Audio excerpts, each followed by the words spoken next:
Hi, my name is Shea Kaiser, and I am a former employee with CFI. Okay, trucking. There are several reasons why I would tell you guys not to go to trucking, but the main one being is that the respect level is not there. What do I mean by that? So I'm gonna tell you guys a little story, and then I will let you make a judgment for yourself. But me, I would not recommend it. I would not recommend anyone going there. Now, it all started off pretty okay. Okay, I was an associate there for about 2 months. Total. My first month it went good. I was with my partner. And we were just, we were doing well together. We were driving as many miles as we could. But that leads me to my first reason of why you guys shouldn't work for CFI. The mileage is not there, okay? The miles are not there. I mean, on average, we were even going back to drivers who were driving for 2-3 years with them as a team. And most of the time, they said occasionally they will make 6,000 miles. For me, as a team, because I feel like this, as a team, you should make at least 6,000 miles minimum, not the maximum they're going to give us the 6,000 miles occasionally. I don't think I think that's a deal breaker for me. And I feel like that's the reason why me and my partner had separated, was due to the fact that, the miles just weren't there. And I could put up 3,000 miles by myself as a driver, as an individual driver. So, I went from making, 35 cents a mile, which they originally offered me was 35 cents. I went from making 35 cents a mile to only making 25 cents a mile. In hopes that as a team I can make a better income, because I am a fairly new driver to the industry. So the second thing was I got into my first accident. Now granted, I was expecting my mileage or something like that to go down due to my accident, which was fine. That was a consequence that I was actually willing to accept, okay? But the disrespect that I got from corporate after my accident, that was a deal breaker for me. That was when I was like, okay, you know what? This isn't the company that I need to be working for. So first, after I reported my accident, a couple people, had some little indirect comments to say like, oh, you got into an accident. Then he transfers me over. Literally, he did. And then he transfers me over to another person. Then she says, well, what kind of accident did you get into? Well, this is a mess. You're a mess. And I'm just like, are you serious? Like, I'm already feeling bad. I have to report it to you guys because I did do damage to the truck. And now you guys are insulting me over the phone. So, I come in or whatever for my safety review, because after you get into an accident, you have to come in for a safety review. So I go in for my safety review, and I come in at the time, it was because Joplin, they have their winter safety review at 2:00 every day in Joplin. And due to my situation, I had to go to that particular class, okay? So, I go to the class, I arrive at about 1:58. And, when I arrived there, the guy, Rex, he was not quite ready to start the class. So he says, well, go in there and have a seat. So, like any typical person, who's waiting on someone, what are any chance you're going to do? You're going to be on your phone. So I'm sitting there waiting. He comes in with the clipboard. He puts it on the desk next to me, and he says, can you sign out your name and put your employee ID number? And at the time I had a text. I was like, oh yeah, that's not fine. So I'm texting the person back. Next thing you know, he says, "Get off your phone." I mean, look, he's literally like right here in my face. And so I look at him and I say, "Dude, don't yell at me like that. Like, I am not your child." You know what I'm saying? I said, you were 12 minutes late to this class. Let me mind you, he didn't come in until 10 after. So 10 after 2. So I'm just like, you know, you're 12 minutes late to your class and I'm finishing up a text and you're going to yell at me and tell me to get off my phone? Like, you know what I'm saying? How dare you? You know what I'm saying? And he says, "Well, if you don't like the way I'm talking, then you can just leave." So at that point in time, I look around, look to my left, look to my right, look behind me. There's nobody in the classroom but me. Now let me mind you, you're already 12 minutes late to a class. And then on top of all that, you tell me that I can leave. So that gave me, that put in my head that you don't want to teach the class. So to avoid you having to teach the class, you want to make it seem like I'm the problem, when in reality you have a problem with teaching this class. So, you know, another guy comes in or whatever, you know, he comes in 10 minutes after I come in because he already had started the slideshow. So he's like 20 minutes late to a class that was supposed to start at 2 o'clock. And so it's supposed to be an hour long, you know, 45 minutes to an hour long. Next thing you know, he comes in and he starts, you know, every slideshow, you know, he had a story to tell. I mean, I literally waited about, you know, 3 slideshows before I said something. And I said, you know, hey, I turned back to the guy with him and I said, "Hey, man, look, I'm just trying to finish this class." I said, "I don't need a story every time, you know, every time a slide, you know, goes by." What are you doing, of course? Yes. Why are you all the way up here? I was waiting for You want to get the jump on everybody, huh? Yeah. Okay. When is I got a ticket for Amtrak at 7:55. It's not leaving at 9 o'clock, right? Really? You got delayed? Yeah. All right, I'm leaving. I'm live, so I don't. But so yeah, so you know, I go.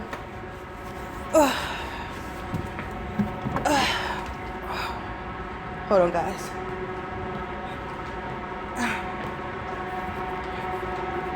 So basically, I go and I tell them, I say, you know, look, you know, I told them, I say, hey, I'm just trying to get through this class. So, you know, if you could, you know, stop with your stories. If you want to sit back behind class and, you know, and you guys want to talk about, you know, stuff that happened to you over the road, that's fine with me. I'm just trying to learn this winter class and call it a day. So then Rex jumps in and he says, well, he's allowed to ask a question. So I was like, well, what question did he ask? There was no question. Every time, you know, you would do a slideshow, he had a story to go with the slide. You know, whether it was, you know, too much snow being on the ground, or whether it was too much snow being on the ground, or, you know, or just a snowsuit. It's just like, dude, I don't want to hear your story times. Like, I just don't want to hear your story times. You know, I'm trying to get through this class, and I'm trying to learn as much as I can about winter driving. Well, like I said before, you don't have to be here, so you can leave. So I'm like, dude. Whew, I'm about to go outside, guys. Whew. So this is the second time he has dismissed me in maybe a 30-minute time span. So I said, no. I said, I'm already in this class. I'm just trying to get through it. Well, like I said, he's allowed to ask a question. I said, well, you know what? And that's when I dropped the F-bomb. I said, well, if you can tell me what effing, you know, question he asked. I said, if you can tell me what effing question he asked, then I would have no problem, you know, doing it. But I said, you can't tell me what question he even asked. That's it. So he goes and gets my DM. My DM come and gets me. which a DM is a driving manager for those who didn't know.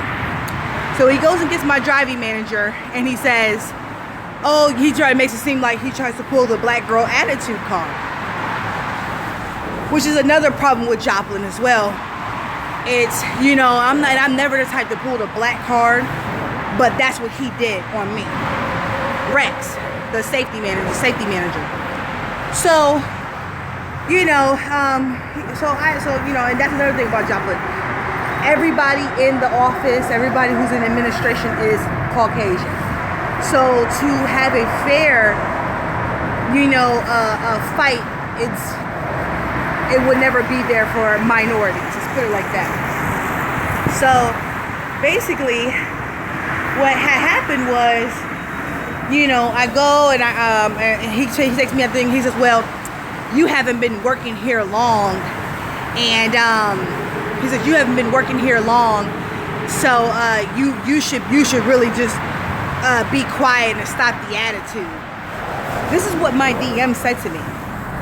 And his name is Matt Butler. And I'm like, are you serious?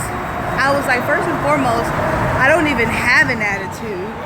I said, this guy came in yelling at me. He came in 12 minutes late to his own class, yelling at me.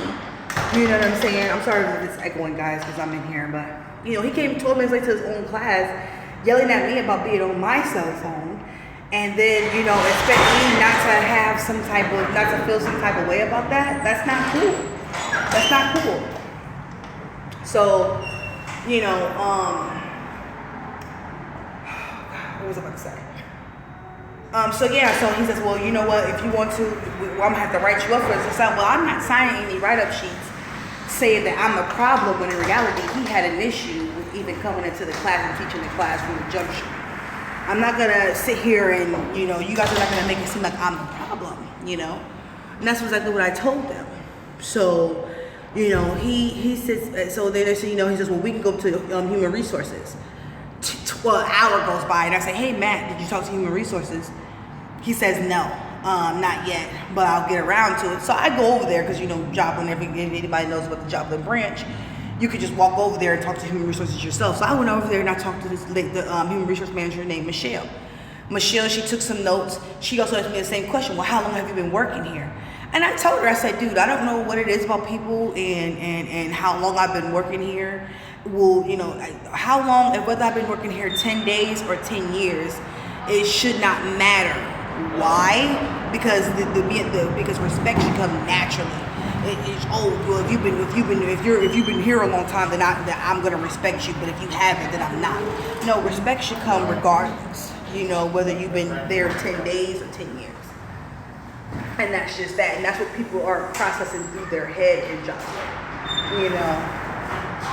Or at CFI.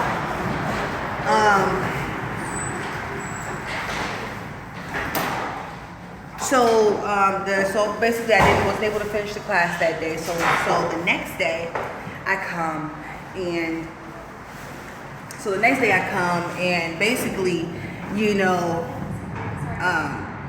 I finished up my safety class with another instructor who was freaking awesome. He was awesome. It wasn't Marcus, the other guy. He has glasses on or whatever the case may be, but he was awesome. I mean, he taught me stuff that I didn't even know, about where safety and survival tactics, But after class, he pulls me. They pulled me into the main office to talk to the big boss, Jeff. So, Jeff comes or whatever, and here, I got the door for you. I got the door for you. I guess I was too slow for him. No problem. So I go to Jeff, and Jeff's like, I said, well, hey, he was late to his own class. He said, well, that's his class. He can be as late as he wants to be. If he wants to be 30 minutes late, he can do that because that's his class. I said, and I told him, I said, that's, you guys are, you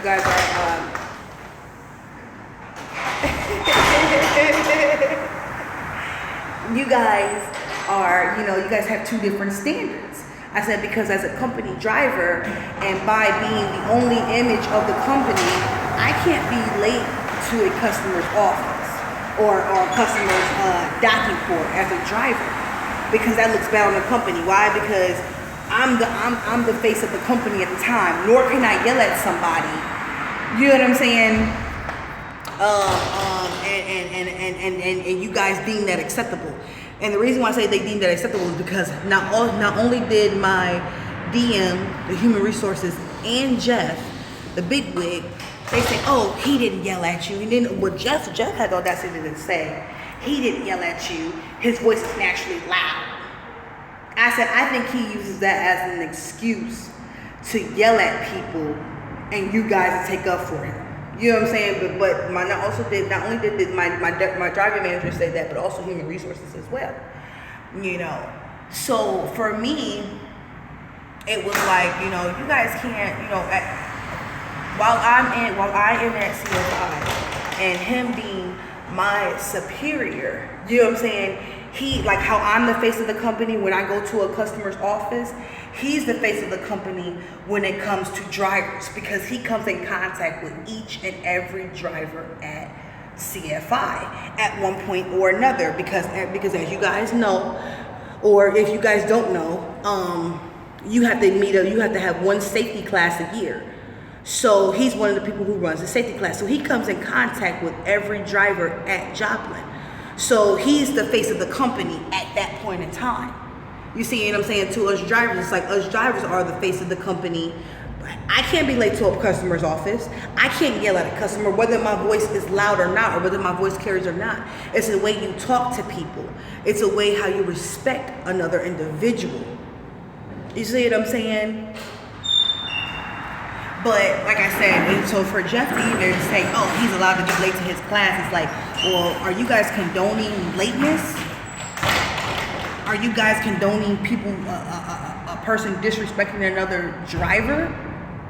You know what I'm saying? So I told him, I said, and I told him, I said, you know what? I said, I see you guys are condoning these actions. So therefore, I'm putting in my immediate resignation from this point on, because it's a double standard that they hold there. You know what I'm saying? And they were trying to make me the problem. Well, because he just said, well, what are you going to do to change the situation? No, the situation would have never even happened if he would have never yelled at me. The situation there would have never been a situation. But nobody seems to get that. You know what I'm saying? He's very disrespectful. And, you know, and they say that they have an open door policy, but there is no open door policy there, guys. Also, they don't tell you, but they listen to you while you're in your cab. Now, I know most trucking companies, they have cameras right directly on you. And they'll tell you, hey, we're monitoring your truck. But your orientators, at least my orientator, Steve, he said, oh, well, we show our drivers respect, and, you know, and we show our drivers respect, so we don't monitor you guys. There's no cameras in the truck and this, that, and the third. But in reality, they have an audio device where they're hearing everything that you're saying in that truck. Why? How do I know that? Because Rex's ego is bigger than his position. So when he walked out, he said, you know, hey, the girl that talks a lot of mess in her cab every day, she's the one that has the attitude problem and this, that, and the third. And I'm just like, are you serious? So, but like I said, I always thought it was you know, certain things, like my dean would call me when I would say certain things in the truck in regards to the job. He'll call and he'll go, oh, Shay, well, if you guys need more time to get to a person's office, I can always adjust the time. Like, it was like little stuff that was like too much of a coincidence. And I thought it was a coincidence, but he just made it official. They're actually recording you guys. They're not telling you guys that, but they're actually recording you guys and everything that you say. Which to me is an invasion of privacy, because I'm not being informed that you guys are doing that. But like I said, due to the lack of hours, the lack of pay, the lack of miles, and the lack of pay, and the disrespect that you get from higher individuals, and them instead of making, you know, Rex acknowledge what he did and how can he make the situation better next time around due to the fact that he represents the company, you know, to us drivers. You know, they're making it seem like I'm the problem. What are you going to do to change the situation? What are you going to do? What are you going to do? They were blaming it on me versus having him take accountability for what he had done and for what he had said to me. So, you know, they have each other's back. There is no open door policy there like they claim. The miles aren't there, and the disrespect is, I mean, it's ridiculous. So, in my opinion, you know, you guys, like I said, after hearing this, you guys can make up your own opinion on the company, but I wouldn't suggest going there. That's my personal thoughts, and I'm out.